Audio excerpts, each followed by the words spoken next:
right, I don't think people say this enough, right? Getting married, you're going to want to have sex, right? Come on. It's something you don't... But that's something new and exciting, and sex is God's gift to us within marriage. And that takes time and space and time alone and learning and all of that sort of thing. And actually, I've had some really good married friends say to me, it takes a bit of adjustment. Like, it's not straight away all the time. I've had a rich and varied life, okay? And there'll be lots of people who will enter into marriage and into a relationship in a dating space in a new headspace they haven't always been in. Yeah. So, and also lots of people really want to hold that incredible ideal of completely holding off and sometimes fall short. So it's not that everyone's always like, oh great, two virgins are just like, finally giving their flower to each other, right? Okay, but there are a few things about Christian sex, and this is almost a different chat, that I do think needs speaking about. Like, one of my friends got married and her sister was like, take cranberry juice on your honeymoon. And she was like, what? Why? I don't even like cranberry juice. She was like, take cranberry juice on your honeymoon. And like, there's some logistical things and actual and I do wonder how two people who have genuinely, incredibly not watched porn and managed to abstain from that sort of sexual contact, how do they know where to put it? Like, do you know what I mean? You just, dig out your year 8 biology class. Like, but no one's teaching anyone anything. No. And it's like, sex is incredible and an amazing way to combine and blah, blah, blah. But so many women, and I think this is a women thing, but also I'm sure it's a men thing as well, but I don't really have these conversations with men, so it's harder to know, will enter into a marriage seeing sex as like wrong. Yeah. And actually no one helps them ease into the idea that that's not the case. And also, like, how does a woman, and I'm truly asking this, answers on a postcard, how does a woman who is not supposed to masturbate at all understand their body and pleasure? Because I think that, for a man, it's far more binary. So even if they do abstain from masturbation, they probably get the knack of it, What are we talking about? How have you done this? It was the second you said the word sex, and I'm like, I've suddenly turned into Rachel Gardner. Whereas a woman, like, I still haven't worked out, like, when women come and speak to me about this stuff, like, to what? And I asked a vicar once, I was like, okay, so if masturbation's a no, how can I encourage that woman to really celebrate and enjoy and understand? Well, there's a whole part of our body as women, and this is aimed at women. There's quite biological now. Yeah. Oh no, I'm going to use the clitoris has one purpose. Okay, I don't want to talk about this. Okay. No, but you're so right. It's God designed a part of women's bodies specifically for their pleasure and not for a function. Not for a reproductive function. Yeah. And I think that's quite a clear signal that women are supposed to enjoy physical intimacy. Yeah. In a way that hasn't been championed. Yeah, and I do. How am I the one who's awkward about this? This never happens. What have you done? You've Miley Cyrus this. You've come in like a wrecking ball. No, but these conversations are really important. And actually, like, I love the fact that healthy sex is so achievable. Actually, I've got a question. Okay. Say you just decide to sleep with someone that you're dating. Say you do the 3-date rule that you hear all the time in the world and blah, blah, blah. 3-date rule, you sleep with them, it's rubbish. It's absolute rubbish. You're all a bit awkward. You don't really know. It's just not very in a groove. You're like, oh, what goes there? Oh, sorry, just hit your head. Whatever, okay? All awful. And then you step away from that and you're like, do we fit? Are we like a match? I don't think we are. And you end that relationship, right? Yeah. If you have, and some people are like, oh, you got to try the milk before you buy the cow. But if you've built that relationship, right, and you're at the point of marriage, a commitment, you know each other that well, and then you have sex and it's like really flipping awful and all the awkward is still there, but like you're sort of locked in by that point. Yeah. Actually, I think that you will work on your sex life and build something incredible where you would have taken the off-ramp otherwise. And I think you could miss a relationship that would be spectacular just by judging your connection based on sex, you know? Like, it's like dancing the tango. You don't... If you and I danced the tango and we were rubbish because we've never done it before and we've, you know, not had any instruction, not watched an instructional video or practiced before we went to that first class, you know, and we were rubbish, of course we're going to be rubbish. Yeah.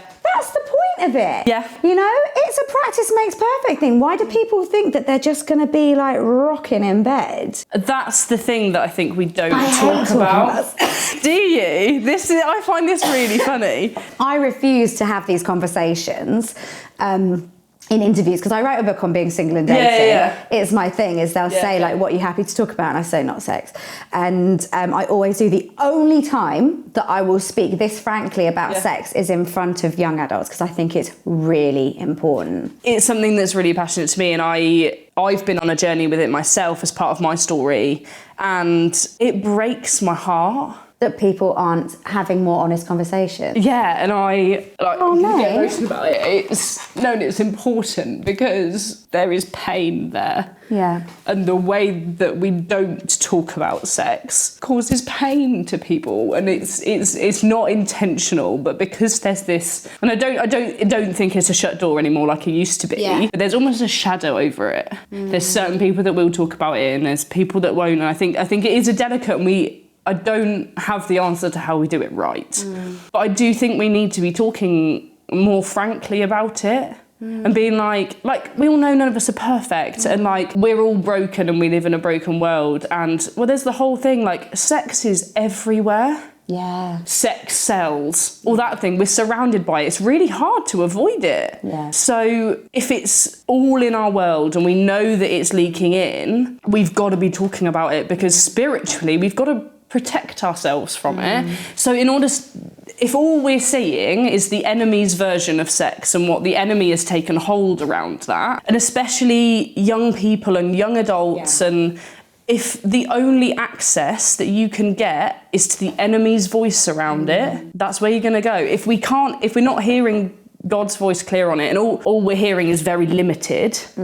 I gave a talk just outside of London, amazing group of young people, and led by a spectacular leader who really understands young people as well. So I feel really confident that they'll be getting the right messages with this kind of stuff. But I stood up and I based the talk around drugs, sex, rock and roll, right? Yeah, great. So did that. So I talked about the drugs and sex, blah, blah, blah. And I talked a bit about consent. And someone came up to me afterwards, this young girl, and she was like, I've never heard anyone in church talk about consent. And she asked me if she was put in a position where she wasn't given the choice that she should have, would that mean that she wasn't like a virgin anymore? Would that mean that she has like, can't quite remember the language she used, but something along the lines of like, what does that mean for her marriage? What does that mean for her husband? And you're like, wow, like, my goodness, we need to have this conversation. Yeah. You know, and it breaks my heart. And I think that the world's level of what is consent, it's changing, and that's great. It is not sufficient. No. And I think, okay, ideal world, and something I was never told. I left church very early when I was like 13, and they hadn't started really talking about sex at that age. They should have, because like, I think from secondary school onwards, you start getting surrounded by this stuff. And with the internet, I'd imagine, you know, so you were sort of 10 years after me, but it actually kicks in even sooner. But the first girl in my year who had sex was 12. So we were aware of that, you know, and like that comes with its own question marks and that we won't go into now. But so it was in my sphere and we hadn't had those conversations yet. But all I knew was that sex was wrong. It was surrounded by shame and I shouldn't dress like that. And that's what I knew. And that's what I left church believing Christians believed about sex. Full stop. If someone had sat there and said, no, sex is great, I would have been like, gosh, you can't be Christian. Yeah. What we really don't talk about is the emotional side of it. Like, it comes at a cost. And it does. And for me, it's one of the hardest things I have ever had to go through. And it took so much longer than I thought it was going to. The sort of processing and recovering from decisions that actually, with hindsight, didn't feel right for you. Yeah. Yeah. You don't have to be super personal. I think it's important though. So I completely soberly, consensually got into an intimate relationship with somebody. And I had invested in this person and we were seeing each other for a while. And it was all consensual, but I was quite lost at the time and I was surrounded by the world and I had all of my non-Christian friends telling me that it was great and it was okay and like, that's just what people do. Like you're invested in this person, this, that, the other. And then when I came out of it, the feeling that I had was that I was dirty. Oh, mate. And I'm coming nearly 10 years behind you and still having that. Yeah. And that was one of the worst things I had to go through was like, oh my goodness. And I was very, very fortunate and God was really, really kind with me. And he broke all of those ties and gradually worked through that. And I had a friend of mine, a male friend of mine, tell me that, because what I was worried about was going into, when I eventually marry someone, what's this gonna, like, is this gonna prevent somebody? Yeah. And he was like, you know what, if somebody really wants to be with you and really loves you, they're not gonna care. Yes. Or that is not gonna prevent them marrying you. And I was like, oh, you're so right. They're not wrong, but so I mentor women. And I sponsor women in a sobriety context. And within that framework, there's always sexual pain. There's always sexual recovering to be doing. And if you look at the 12 steps of recovery, which is a framework that I use often in those settings, the fourth step is about making a moral inventory. So you look at where life has taken you and you write a full list of everyone you're resentful towards. You write a full list of everything you're afraid of. You write a full list of every time you've harmed another person. And you write a full list of every sexual contact you've had. Yeah. And that is set apart because it causes so much pain. It's something that people really carry with them. Yeah. I feel really strongly about this. The message of the gospel is complete redemption. Yeah. It's new life. Yeah. If you decide that that's not how you want to proceed, the gift, the grace of Jesus is that is done. Yeah. It is absolutely parked and over. Yeah. Right? So you can repent of that. You can, and that doesn't just mean like, oh, sorry, oh, touched his again. You know, like actually like, and okay, people slip up and I'm not, you know, it's a journey. It's a journey. Yeah. But actually like that is so incredible. And that shame plays no part in it. No. You know, it's not at all. It's about conviction. If you feel, if God is speaking to you, he's convicting you that there will be a better way to do that relationship, you know, and that's incredible. And if you ever date someone who has an issue with that, I would say that his attempt to override Jesus makes him undateable. Yes. And that's your screening process. If someone says, I can't get on board with the fact that your past isn't the squeaky clean thing I want it to be, who's that guy? That is not your husband. Yeah. It's just not. Like imagine... Pull the log out of your own eye before you remove the splinter and the other. Sex and sin around sex is the great leveler. I don't think there's one person who can say they've never at least had a lustful thought or looked at someone and, you know, like that's just it. Anytime someone brings up that kind of stuff, I'm just like, no, tell them to shut up. Absolutely not. Just stop there. Like absolutely not. And I think as well, I think a lot of people feel like they've made that decision and now they are dirty or they are whatever. And that I just like, I cannot speak more strongly to that not being the case. Yeah, and I think actually like if people watching this are in that place, like I've been there.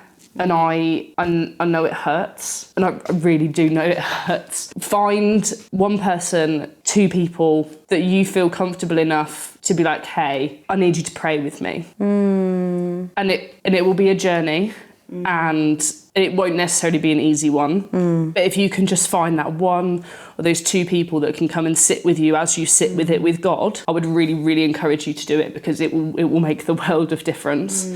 I just really, really encourage you to find those people and just ask for prayer. Take it straight to God and let him take the lead with it. I think I'm going to round us off with a prayer.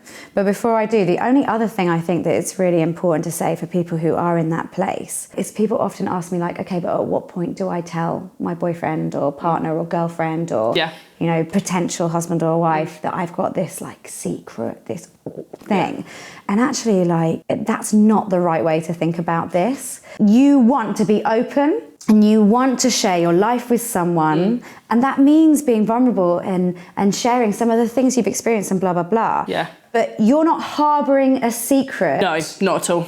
Actually, like when you choose to sit down with your partner and have that conversation, and if you get to the point of marriage, then I think it is a really important conversation to have. Yeah. But not so that they can tell you it's okay. Oh, no, not You're not waiting to tell them, hoping that they'll still want to be with you when they know your dark, dirty secret. Yeah. You're telling them because you've made the decision that your relationship has progressed enough that you want to share with them some things from your past that mean that they'll get to know you more. And understand you better. Yeah. And it's so that you can grow together. Yeah, 100%. And that's it. It is not for them to evaluate you differently and give you that tick and sign you off and say like, okay, you know, or this devalues you a bit, but I'm still willing to press on, or like, oh, in light of this, you're not good enough for me. Absolutely not. You do not need them to tell you it's okay, because Jesus has already said it's okay, and it is okay. And that, I think, is really important. Yeah. Okay, let's just pray quickly. Oh, God, I just want to hand this conversation to you. Anyone who is watching this, listening to this, and feels that they are in a rut with it, I just pray that you'd be with them, for you to comfort them, for your spirit to surround them. And I pray that you would highlight that person or those people who they should speak to and confide in with this, Lord. I pray that they would really feel that new life, that you would walk them into it, that they would have fruitful and incredible relationships. And for anyone who is in a position where they haven't been given the choice around their sort of sexual contact, I just pray that you would be with them, that you would comfort them, that there would be deep, deep healing, Lord, and that you would show them that there are people, many people, who love and value them so much more than they've been shown. And I just pray that everyone watching this recognizes their self-worth, their self-esteem, and makes decisions for themselves which are in line with the absolutely high value that you have put on their lives and the indescribable love that you have for them. Amen. Amen. That was really hard. I don't know. I liked it but didn't like it. Yeah. I think that's a good thing though. I think sometimes the uncomfortable is important.